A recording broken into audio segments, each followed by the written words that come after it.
Hello, everyone, and welcome to the first edition of the Building Science Breakroom. We are very excited today about this live event. We have some pretty exciting questions that we received from the audience, and we're also going to get live questions from you. So please add your questions and your comments to this live event, and we're going to make sure to go over them as we go through the presentation. My name is Enrico Bonilauri. I'm the co-founder and CEO of ImuPassive. Together with me, we have Liliana Espinosa and Parker Mersner from the Imu team, and we can get started.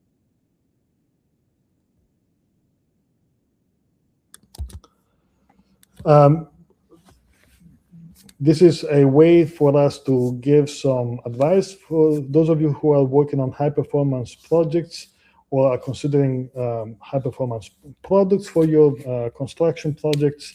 It's a way to connect within the industry. It's a monthly event that we plan to have every first Wednesday of the month. Clearly, the schedule may change a little bit, so please keep an eye on the calendar on imupassive.com for when these Building Science Breakroom events are scheduled. And it is an open Q&A session. We have questions that were submitted ahead of time. We're going to start with those today. But if you have new questions for your own projects or building science in general, or if you want to follow up on some of the comments that we provide, please put your comments in the chat today. So as I mentioned, we have, this is an open conversation between professionals to go over any head scratches or any tricky details that you may be considering about testing your project, about how to draw and execute some details, how to evaluate or compare different products with one another. This is an open space where we can share ideas and connect. For your questions to be considered for today, please put them as comments in the chat. And if you have something maybe longer that takes a little bit of time, the QR code takes you to a form where you can submit your questions for the next event. So we're going to have answers or comments for your queries for the next session of the Building Science Breakroom. Imu was founded many years ago in Italy, where I'm from, as an architectural practice. And we have grown the team ever since we moved to the States. We now provide mostly hands-on training for builders and architects that want to learn how to design and build high-performance buildings together. We are very big on design integration. We try to stay away from siloed training that you see a lot of time in the industry. We try to bring designers and builders to the same training so they can start to learn from each other and be better at integrating for high-performance projects. We take our training from coast to coast. Parker is going to tell us a little bit about that today. But first, I would like to go over the questions that we got today. So the first question we got today was from Tobias, and it's about retrofits. And that's something that I found it to be very interesting. We have come across this in some projects that we worked on directly with the builders that we have trained. And Tobias' question is, how would you best create a tight envelope condition for a 1960s house with a concrete garden level basement and a slab on grade and add insulation? That's a very common condition that thousands, if not millions of homes in the US have. A basement that, when it was built originally, may not have been part of the building envelope, but now we probably want to include that. And how do we address two of the main control layers from a building science perspective, that is the air barrier and the thermal barrier of the building envelope? And we don't have specific details here, but our feedback starts with defining or recommending Tobias and anyone to define specific goals for the project. That is something that when we receive this kind of questions, we often answer with a different question, which is where are you trying to get to? Because this could be a very basic, make my basement livable, or make my basement so that I can rent it, or make it so that the building can be a certified passive house retrofit. And clearly, those goals have very different scope and have very different implications when we go to design that solution and then implement that solution in the field. So the first step is really to define which goals we're shooting for. And I know Tobias. Tobias is a friend, and he's based in Denver, so climate zone 5B is cool and dry. We have a question later about hot and humid climates. So we're going to see how the equations change when we have a hot and humid climate as opposed to a cool, dry climate like Denver, Colorado. It is very important to define priorities. And regardless of the energy performance that we may shoot for, in the first place, we should create buildings that are more healthy for humans to occupy. So avoiding mold and condensation is a very strong imperative. Unfortunately, building code does not address that. We have thousands of brand new and retrofitted buildings that fully comply with code, and they're moldy, and they have issues with condensation. And so we want to avoid that. It is our job as professionals to avoid that. So the first step is to avoid mold and condensation. Passive House does provide us with the state-of-the-art building science tools to avoid that. So in this case, it will be really looking at specific construction details and probably do a thermal bridge analysis and moisture dynamics analysis to see if there's any risks for mold and condensation. Clearly, being in the climate of Denver, which is pretty dry, will help, and it's going to make our job easier compared to if we had the same exact building but on the East Coast or in Madison, Wisconsin. Madison, Wisconsin, in my experience of building science consulting, is the worst. It's one of the most humid, cold climates. So it's one of the climates that is hardest to prevent condensation because there's a lot of moisture and there's a lot of cold temperatures. And so it's very easy to get mold in those conditions. It's not just Madison, it's not just an island, it's a lot of conditions. So when we are getting, especially in basement, especially in retrofits applications, where we don't get to choose, the framers left 50 years ago. The concrete guys left 50 years ago. So you cannot really do all of your best practices. So this is a type of project where it's a little bit more tricky, but avoiding mold and condensation needs to be number one priority. Otherwise, we're creating buildings that are not healthy or safe for people to occupy. Then second step is to ensure thermal comfort.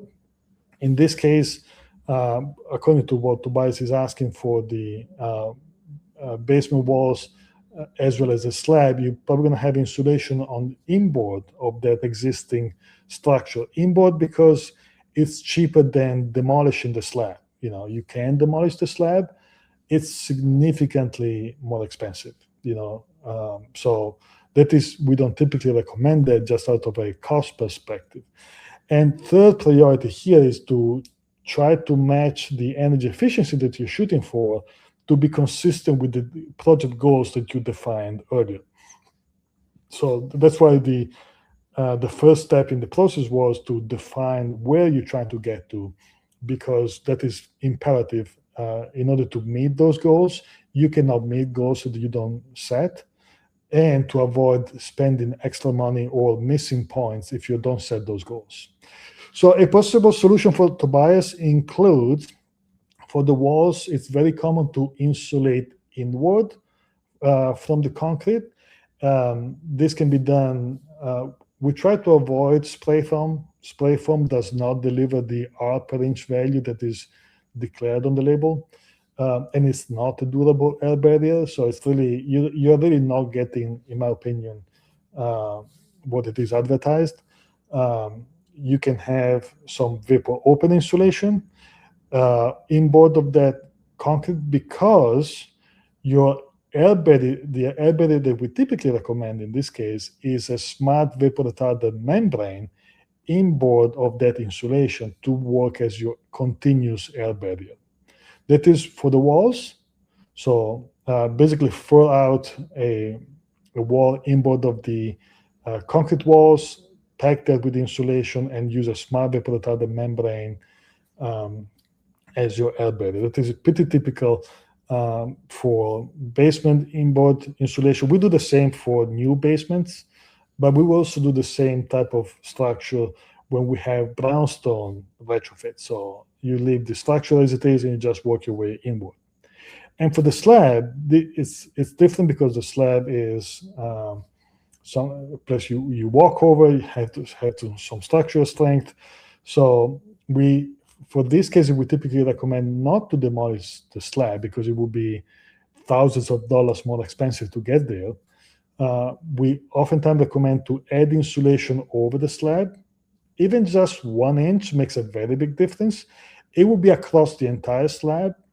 If you're interested, we have a presentation next week about passive house details at and below grade, where we show why heat losses through the slab and through basement walls can be typically the third greatest source of heat losses after windows and exterior walls. So greater heat losses through the slab to the outside air than you get through air leakage, for example. I think air leakage gets a lot of press.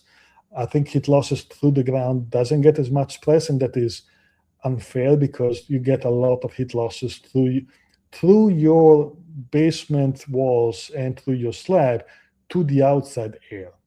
So back to the slab here, adding even just 1 inch does improve that quite a bit. And then on top of that, use a 10 mil or 15 mil membrane as your air barrier before you put 2 layers of plywood over the vapor barrier to become your subfloor. This is what we would typically recommend for this situation. We've done it in a few projects and it has worked pretty well. You have a limitation for the head height. That is why we typically get some pushbacks, but adding this totals to about 2.5 inches, and that's typically doable in most cases. This is what we recommend for Tobias. The second question we have today comes from Rahul, and it's similar to Tobias, but I'm going to read it first. I'm starting the design of redesign of an existing home built in 1955, taking down to the studs for a full envelope redesign. There is an existing basement that likely does not have any insulation under the slab. I agree, it's very unlikely that a house built in 1950 has any insulation under the slab. We are looking to really improve the envelope, but obviously budget is always something we're navigating to calibrate the overall construction investment. It's a pretty common situation where you're trying to improve what you have, but budget is always limited. Do you have an understanding of what's good, better, best for a wall roof for these type of jobs? How would you approach the existing CMU wall basement and concrete slab in the basement? I'm fine with getting alternatives on different assemblies and drawing to general details before committing to one assembly before permitting. This is my first one job of any insight will be helpful. Looking forward to it. Cool.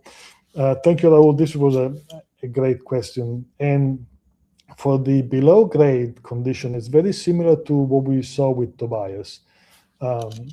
The first goal that we recommend is to define your goals. Are you trying to just meet current code, or are you trying to be a fully certified passive house retrofit? Those are kind of the two ends of the spectrum. And before you go any further, I recommend you define a goal, because what you're asking for, good, better, best, will change whether you're trying to just comply with code or if you're trying to get a fully certified passive house retrofit or anything in between. This is significant differences in these goals. So my number one recommendation is to define those. Then, Raul, I don't know where you are located. Please put it in the chat if you are live today. Because if you are in climate zone 5, like Tobias, you're gonna receive a certain set of questions. If you are in climate zone 2, hot and humid climate, like the next one that we're gonna see, the answer is gonna be significantly different. So that is a significant, important piece of information to have. If you are live today, please put it in the chat as a comment, and we can pick it up in just a second. I will say, I believe he's in New Jersey. New Jersey, thank you, Parker. New Jersey is climate zone 4A. So similar to Tobias, a little bit less cold. It's a very similar solution to what we went over with Tobias. That is, for the CMU walls, you probably want to throw out a framed wall to the interior of the CMU and pack that with insulation, very likely vapor open insulation, and use a smart vapor retarder on the interior of those studs to become your air barrier. That is for the walls. And for the slab, I would recommend still adding at least 1 inch of insulation. It could be polyiso, it could be XPS, it could be rock wool, although if we are using a vapor barrier on top of that, we probably want to have a vapor closed type of insulation, so polyiso or XPS, and then your plywood on top of that to become your subfloor. And for the above grade, I assume you have, if those are framed walls, 2x4s, most likely, you may need to rip out the exterior finish and probably add new sheathing, because a house from the 1950s probably does not have sheathing. And that sheathing can be your air barrier as long as you add insulation to the exterior of that. How much insulation? It really depends on your goals. That's why we set that as the first step. And the good, better, best, we recommend using an energy model like Design PH or PHPP to guide your decisions and see, based on your specific site conditions, how much your building actually, how much sun your building actually receives, depending on if you have a urban context or if you're open in the field, really using the energy model to support your decision-making process. Because you can have 2 inches of extra insulation or 6 inches of extra insulation, depending on what your goals are. Something you can consider also is the step-by-step approach. This is an existing building, meaning that you're considering taking it down to the studs, meaning that makes me believe that you may want to do it all in one go, which is great for some reasons.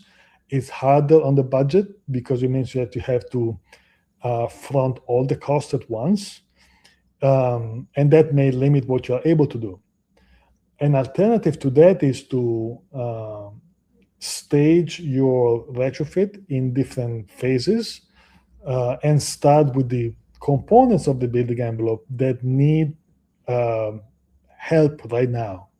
If your roof is leaky, you need to work on your roof. That is causing structural damage. So this is the time that is best and most cost-effective to work on your roof. The slab on the basement, if it is dry, if you don't see much issues, that can wait maybe another 5 years. It has waited 70 years or 90 years or whatever it is. It has waited a long time. So really, the step-by-step retrofit approach is a smart way to distribute your project and your budget over time to allow you to deliver a better quality product, because you can really focus your budget on what needs to be fixed now, and you can take that one component, your leaky roof, not only you can fix the leaks, but you can also add the air seal and the insulation to possibly lead to the whole building being a passive house retrofit 5-10 years down the line. But right now you're only focusing on that one piece because that is the roof is the one that needs fixing, and your budget may be limited. So consider the step-by-step retrofit and focus on individual components of the building envelope instead of the whole project, if that is a possibility.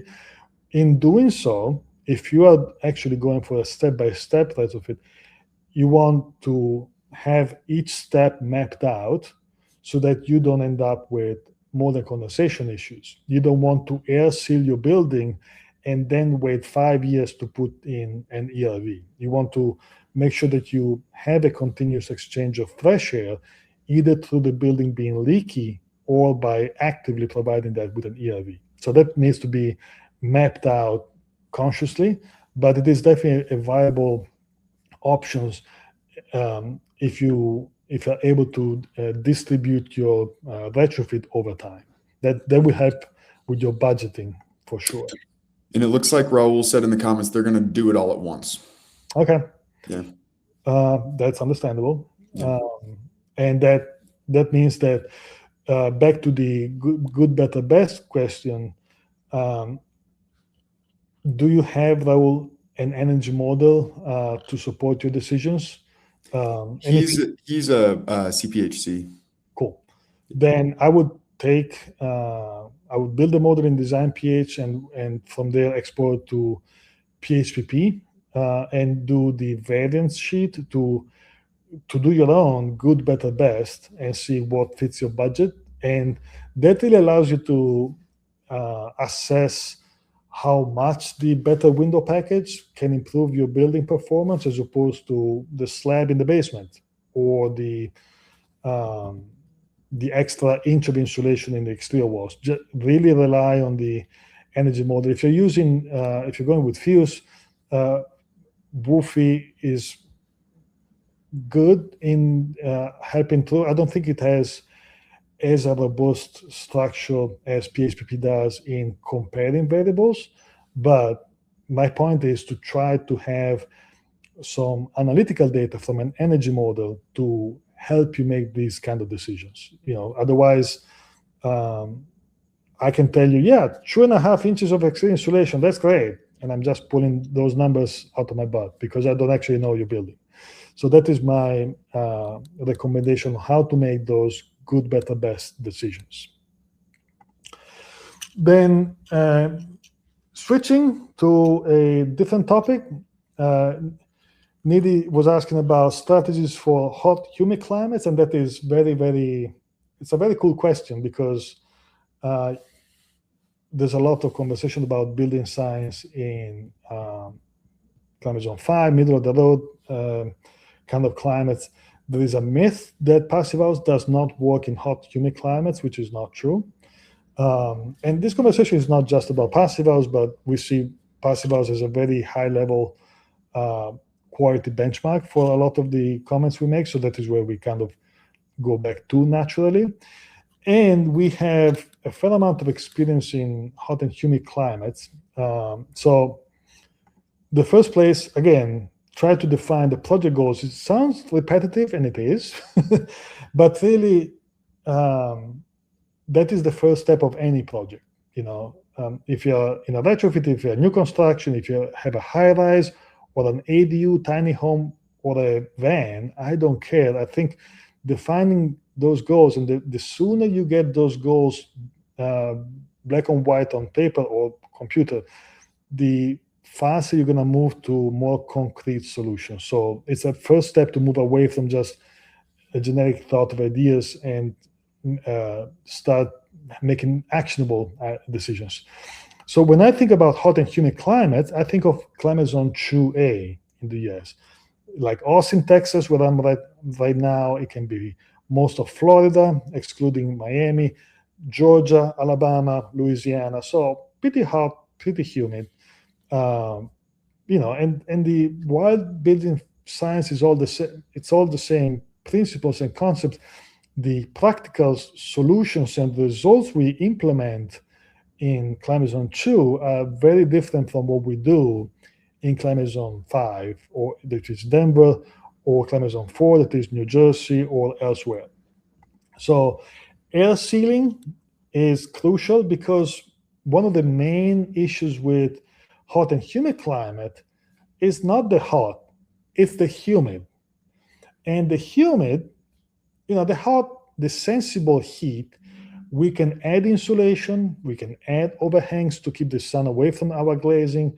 We can do a lot of those passive things, the passive side of building science, meaning that the more passive it is, the more the building is going to perform like a thermos, and the least active cooling and active dehumidification we need. Now, that works for the hot, for the sensible heat. It does not work for the humid. If you add continuous insulation to your walls, moisture doesn't care. If you add triple pane windows to your project, moisture doesn't care. If you do overhangs and all of that, moisture doesn't care. So it's a different beast. And we people need air to keep on breathing. So you have to vent buildings. And by venting buildings in hot and humid climates, you're bringing in a lot of moisture. So you are constantly humidifying your building because you want to provide people with oxygen. So the first step here is to air seal the building, because that limits the amount of uncontrolled venting. You want to keep your moisture away. And so if you air seal your building, you keep the exterior moisture out. And that is the very first step in an efficient, healthy building in a hot and humid climate. Then, as the yin has its own yang, you want to have a fresh air exchange via ERV. We just air seal the building. We want to provide people with fresh air to breathe. And we do that in a controlled way with a ERV system. I'm saying ERV, not HRV, because ERV, enthalpic recovery ventilation, sometimes called energy recovery ventilator, recovers moisture. In other words, it keeps the moisture where it is. In a cold climate, it recovers moisture, so it keeps the moisture in.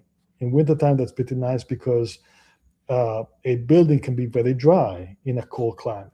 So if you keep the moisture in, you increase the comfort level by keeping the moisture level higher. In a humid climate, it's the exact flip opposite. You want to keep the moisture out. And the ERV does that because it recovers the moisture from the incoming fresh air and it dumps it back into the exhaust air. So in both cold and dry and hot and humid climates, we want to have ERVs. And HRV would just let the moisture come straight in.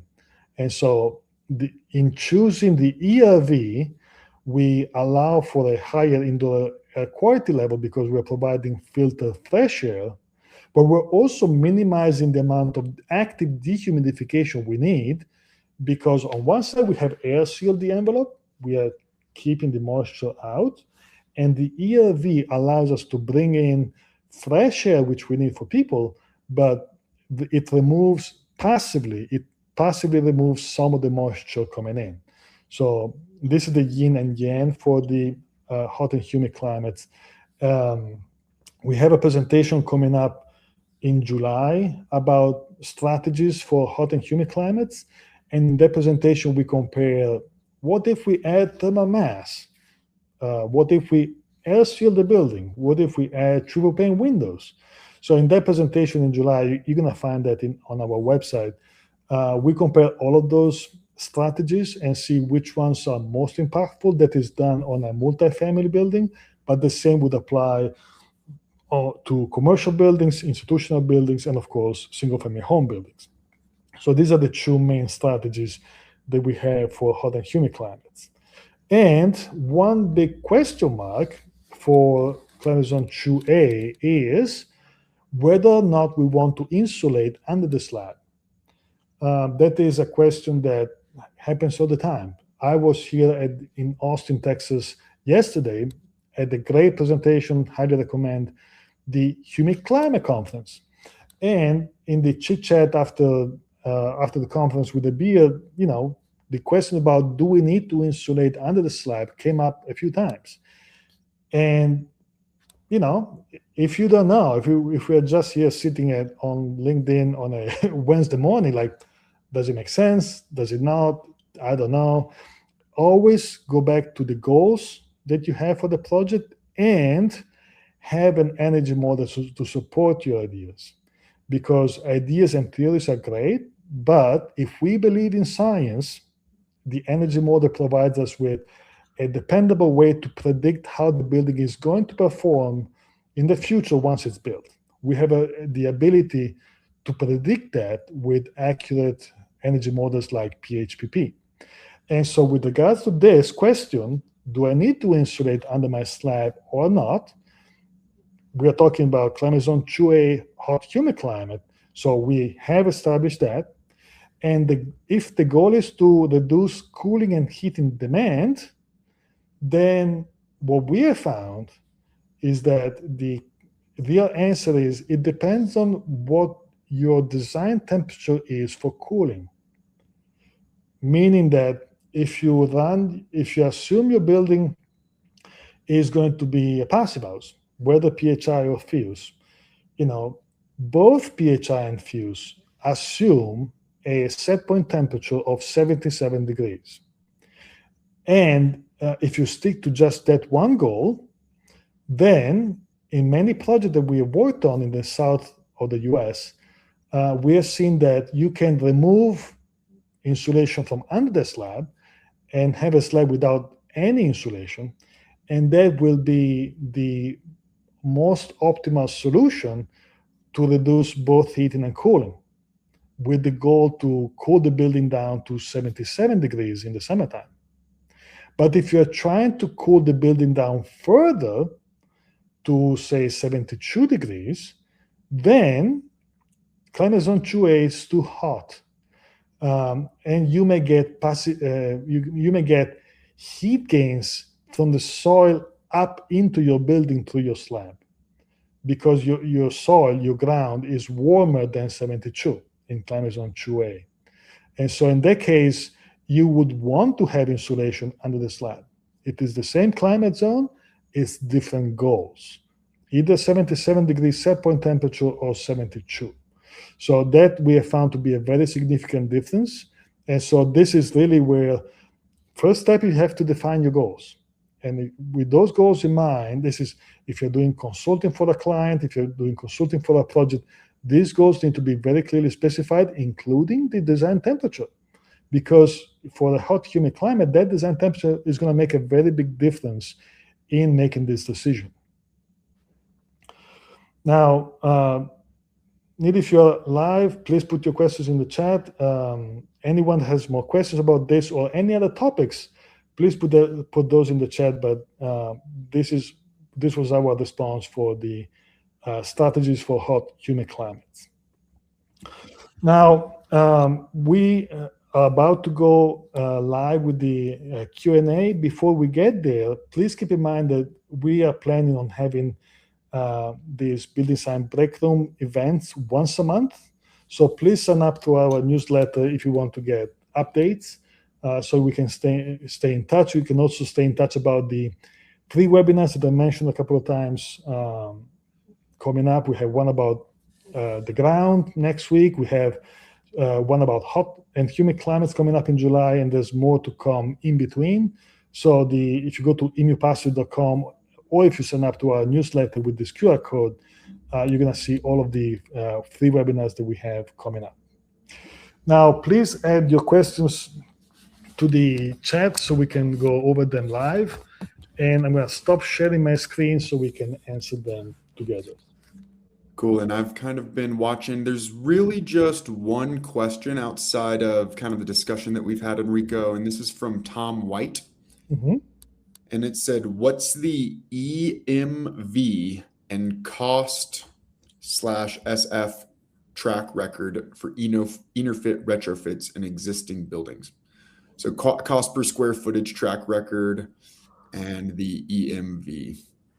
The cost per square foot is a metric that I find to be very inappropriate because we're talking project that may range from Texas, climate zone 2, to Alaska, climate zone 8. It can be ADUs, it can be the Hotel Marcel in Connecticut is an benefit. That is, I don't know, 8,000 square feet of a hotel. So there is not one single premium per square foot or premium percentage that we can share. And one thing I would add, Tom, is this is from a recent article that kind of a colleague of ours put out on cost comparisons. And what they found is that their first project cost more than their most recent project. And so with proper training, proper experience in this field, just like everything, it gets better with experience and with time. And so it's a great question. But yeah, I agree. It's tough to answer. It depends on the experience of the crew just as much as maybe other factors so. I think a better way to answer this, and it's not that I want to answer. I don't want to give numbers that are incorrect or that come from one side of the field that are applied or assumed for a different side of the field. One of the markets that is most developed in the U.S. is Massachusetts, and Passive House Massachusetts is doing a great job at collecting data and sharing data. Mm-hmm. So I would go to the website or reach out to Beth and Alexander at Passive House Massachusetts. They are on LinkedIn. They may be live. If you are, hello. They have probably the biggest market in the country for this kind of projects, and I would go to them as a source. And I would try to limit the scope of what you're asking. If it is multifamily in climate zone 5 or commercial buildings in climate zone 2, be more specific. Otherwise, it's very easy to get numbers that don't really mean much. And just checking out Tom's profile, he's in California and he's a multifamily specialist. Yeah. I will look at Passive House Massachusetts as a good source of that information. And also, Tom, we will be in your area with a boot camp in LA here in a couple months, and that could be a great opportunity to get caught up on and really get into the weeds on this, how to apply the Passive House principles to any building standard. So, speaking of which, let me share the slide deck one more time. This is for you, Parker. Can you see the screen? Not yet. Oh, this is where you have to add it to the stage. There we go. There we go. Cool. We're still learning about this stream tool, but yeah. So for those who are interested, we have different options for training. Do you want to go over some of them, Parker? Yeah, absolutely. So, we believe that workforce training is extremely important. All of this is fantastic in theory, but if it can't be put into reality, then it's all for nothing. So, and speaking of the Passive House Massachusetts or the some of the studies going on in Massachusetts, they found that workforce training was one of the biggest impacts on their kind of local effort in the Passive House world. So this is what we provide, and we've been doing it for a long time, and we've trained a lot of people, and we pull our curriculum out of jobs that we've worked on, experiences that we've had, and yeah, it's a really great resource to see the things that we've done in the past. Maybe we've made mistakes, we've done great things, and all of that comes through in our curriculum. But what I would like to point out first is our online course. So this is, if you're not in a location where we're going to be hosting an upcoming boot camp, this is a fantastic option. You get the CPHT certification, and you get our lecture from our lead trainer, Ben Lear. And I would say, the one thing about online is it doesn't have the hands-on, but it's extremely convenient. So a little bit of a trade-off there. So if convenience is what you're after, online course is fantastic. Now moving into our in-person boot camps, we've got kind of two versions. One of them is fully in person, where you're doing 2 days in a building science course, 2 days in our hands-on passive pod workshop, and then taking the exam on Friday morning. That's our fully in person. If you're the type of person that likes to ask questions, interact with the lecturer, and get questions answered on the spot, maybe just being in person holds your attention a little bit better. I know that works for me, but that's the in-person option. Now, the flex format allows you to take those first 2 days of the building science course and supplement them so that you can take less time off work. And so essentially you will get access to the online course in the weeks preceding the workshop. And then you'll only have to be out of the office for those 2 hands-on workshop days, which are extremely valuable, and the test, which is pretty quick in the morning on Friday morning. Now, continuing education is just like any of these certifications. You have to, keep your knife sharp as you progress through your career. And there is continuing education options that we offer where you can stay up to date on that. And that's kind of all within our EMU ecosystem. And you'll get access to those things as an alumni. Really cool. Thank you. This is a little bit more of the insight for the boot camp. Do you want to go over that too, Parker? Sure. Yeah. So who is this camp for? This is for mainly builders and architects and people that are leading projects in the trades. And, what we've found is that there's 2 certifications. One of them is called the Certified Passive House Tradesperson. One of them is called the Certified Passive House Designer or Consultant. Designer and consultant are the same. These are both extremely valuable certifications, but it's really important to understand what you're learning in them. And in the CPHD/C, it is mainly energy modeling. You'll get to learn the passive house planning package. A lot of architects lean towards that one because it's called designer, only to get into the course and find out that they're doing a lot more modeling than designing. And so we've included a lot of architectural resources in our course, and a lot of architects will take our course and kind of they're like, oh, this is what I was expecting with the CPHD. This is what I thought I was going to be learning, not the nuances of a software. So, but with all that being said, we've got the hands-on portion that helps bring these drawings that you're learning about in class, the resources and the principles, and you get to immediately apply them to your module and put real building science tests to work. And there's a lot of kind of light bulb learning moments that happen when you think you sealed it up tight as a button, and then you see some smoke leaking out the corner. But cool. And if you want to learn more, these are the dates for the upcoming boot camps. Yep. Next week, starting very next week, registration closes Friday for this one, but it's in Boston, Massachusetts. We're really excited to be back in Boston. The next month, we're going to be in Philadelphia, Pennsylvania. We're kind of a traveling circus. And then after that, we will be in Denver. After that, Los Angeles, the Bay Area, and then Brooklyn. And then, so these are upcoming dates. And if anybody is interested in any of these, feel free to reach out to me directly. I'm going to drop my email right here in the comments. And if you guys want to reach out to me, I can help you get set up with funding or anything else that you might need to get registered for a boot camp. Thank you, Parker.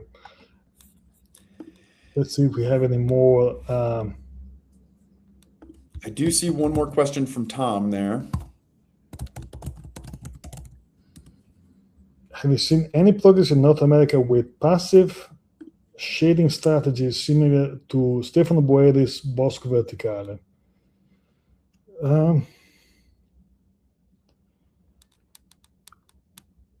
I am thinking of large-scale passive house projects in New York and Boston, and I don't recall anything similar to Bosco Verticale. Bosco Verticale is a high-rise in Milan, for those of you who don't know.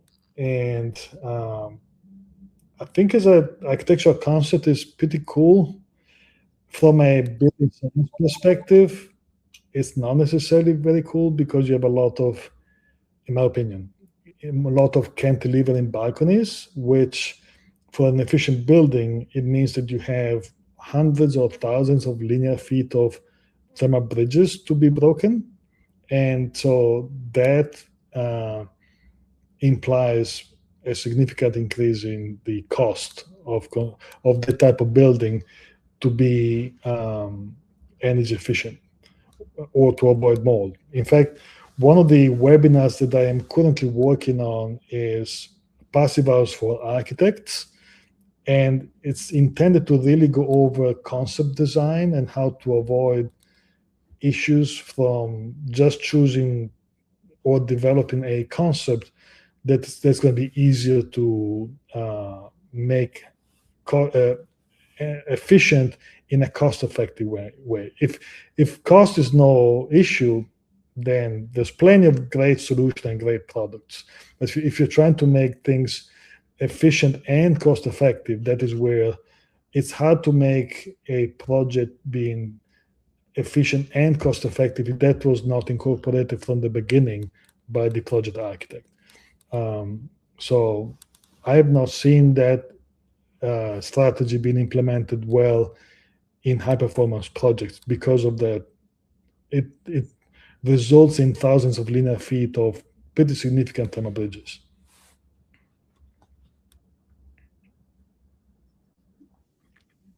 And Tom, I think you getting in and kind of learning the ground up ways of how we do things in the passive house world.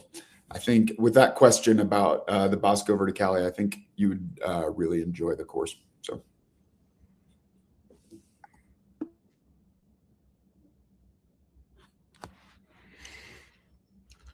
Cool. Do we have any final comments? I think we lost Parker for a second. Well, let me see. I think if we can, Dilly, if we can post the link for the questions for the next session one more time, then we can, I think we have covered all the questions. And Parker, did you have any additional comments or questions before we wrap it up? I do not. I was briefly just kicked out of the room for some reason, so I kind of missed what you said, but no. We were just talking behind your back. Don't worry. Okay. No, I just want to thank everybody for coming. I think this is awesome. Love to see it grow week to week or month to month. So if you've got questions that you're sitting on, definitely submit them.